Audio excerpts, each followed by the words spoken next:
দর্শক বন্ধুরা, আজ 24শে আগস্ট সোমবার, 5 দিন পর আপনাদের সামনে ফিরলাম। না, কোথাও বেড়াতে যাইনি।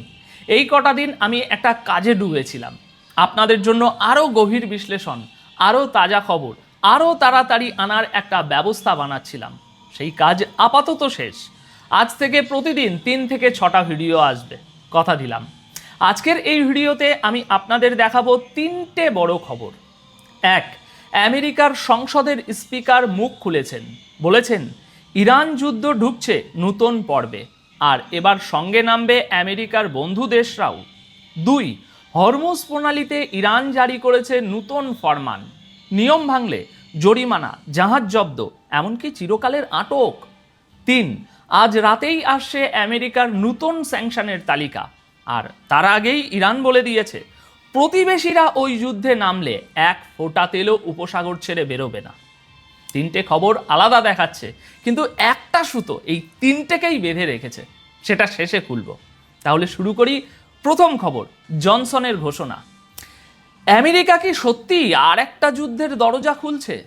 প্রশ্নটা উঠছে একটা ইন্টারভিউ থেকে। গতকাল ফক্স নিউজকে ইন্টারভিউ দিয়েছেন মাইক জনসন, আমেরিকার হাউস অফ রিপ্রেজেন্টেটিভের স্পিকার, মানে সোজা কথায় আমেরিকার সংসদের নিচের কক্ষের প্রধান, ট্রাম্পের পরে দেশের অন্যতম বড় চেয়ার। সেই চেয়ারে বসা মানুষটা বলেছেন ইরানের সঙ্গে যুদ্ধ খুব তাড়াতাড়ি ঢুকছে এক নতুন পর্বে, আর এই পর্বে আমেরিকা একা নয়, সঙ্গে নামবে আমেরিকার বন্ধু দেশরাও। জনসন আরও বলেছেন ট্রাম্প ইরানকে পরমাণু অস্ত্র থেকে আটকে দিয়েছেন। গোটা দুনিয়া জানে আমরা সাপের মাথা কেটে ফেলেছি, কিন্তু আলোচনার টেবিলে ইরানিদের বিশ্বাস করা যায় না।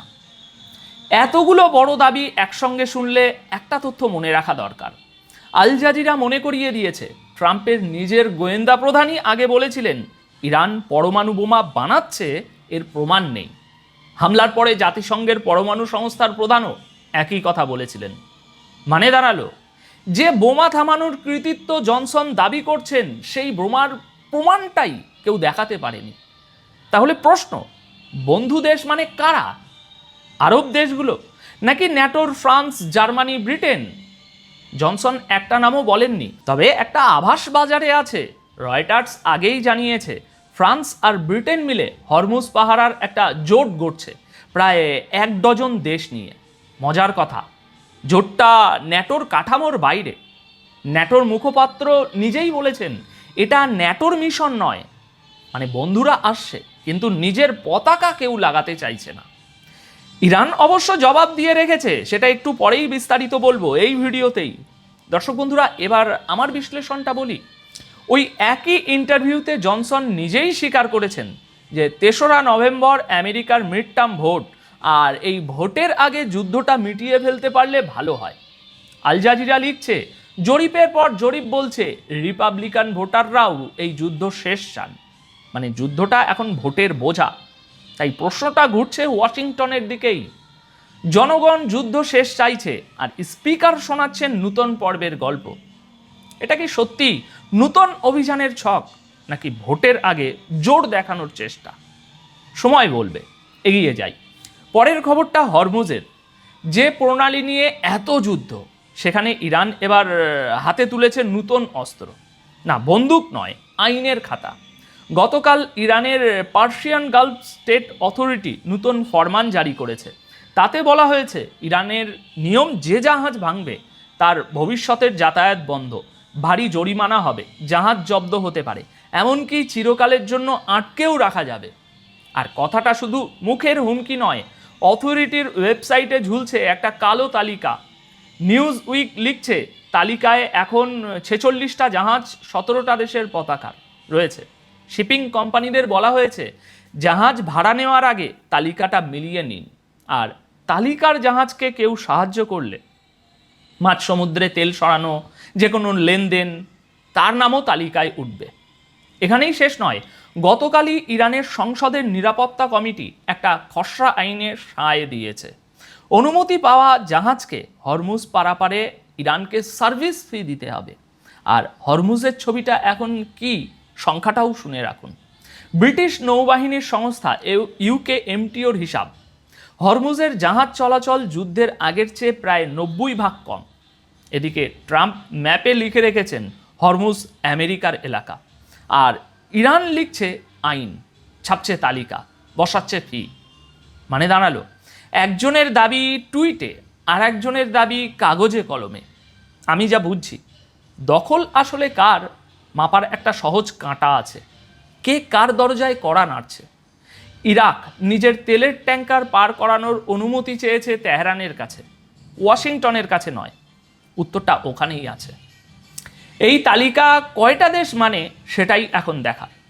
পরের খবরে এই লড়াইয়েরই আর একটা মাঠ, সেই মাঠটা টাকার।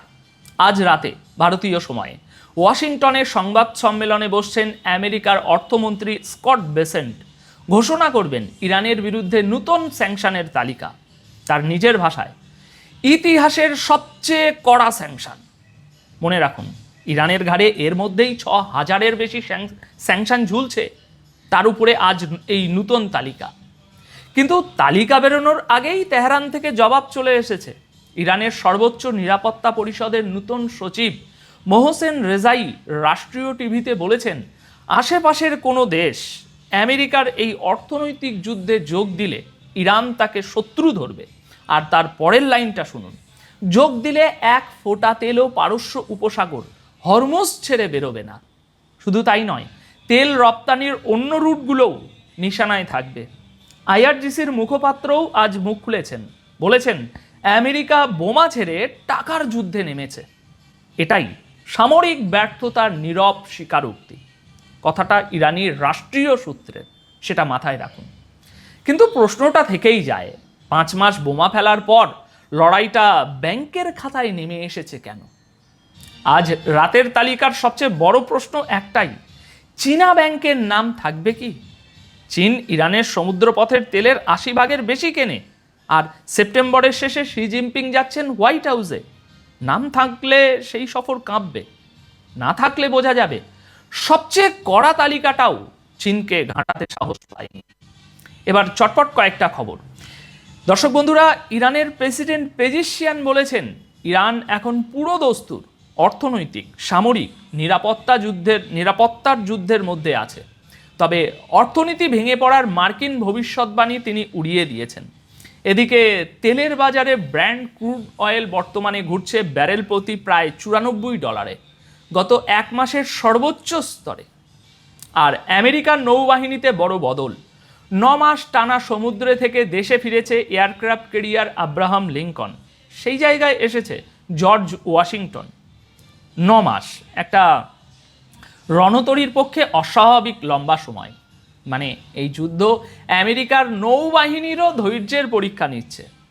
তাহলে দর্শক বন্ধুরা, আজকের এই 3টে খবর এবার একটু পাশাপাশি রাখুন। জনসন টিভিতে শোনাচ্ছেন নতুন পর্বের কথা, এদিকে ইরান ওয়েবসাইটে ছাপছে আইন আর তালিকা, আর বেসেন্ট আনছেন স্যাংশনের কাগজ। 3 জায়গাতেই অস্ত্র এখন বোমা নয়, কাগজ। 5 মাস আগে এই যুদ্ধ শুরু হয়েছিল বোমা দিয়ে, আজ দুপক্ষই লড়ছে খাতা কলমে। এখন যে যুদ্ধ বোমায় শেষ হয়নি সেটা কাগজে শেষ হবে, এটা বিশ্বাস করা কঠিন। তাই সামনের কয়েকদিন 2টো জিনিসে নজর রাখুন। 1, আজ রাতে বেসেন্টের তালিকায় চীনা ব্যাংকের নাম থাকে কিনা। 2, জনসনের বন্ধু দেশের মধ্যে কেউ প্রকাশ্যে মুখ খোলে কিনা, একটা দেশও নাম তাদের লেখায় কিনা। আমার হিসাব বলছে নভেম্বরের ভোটের আগে ওয়াশিংটন বড় মাঠের যুদ্ধে যাবে না, কাগজের যুদ্ধটাই চলবে। এখন আপনার কি মনে হয়, জনসনের জোটে কোন দেশ সত্যি আগে নাম লেখাবে? আপনার মতটা কমেন্টে লিখুন। বাকি খবর নিয়ে আজই আবার আসছি পরের ভিডিওতে। ভালো থাকবেন, সুস্থ থাকবেন। ধন্যবাদ আপনাদের সকলকে।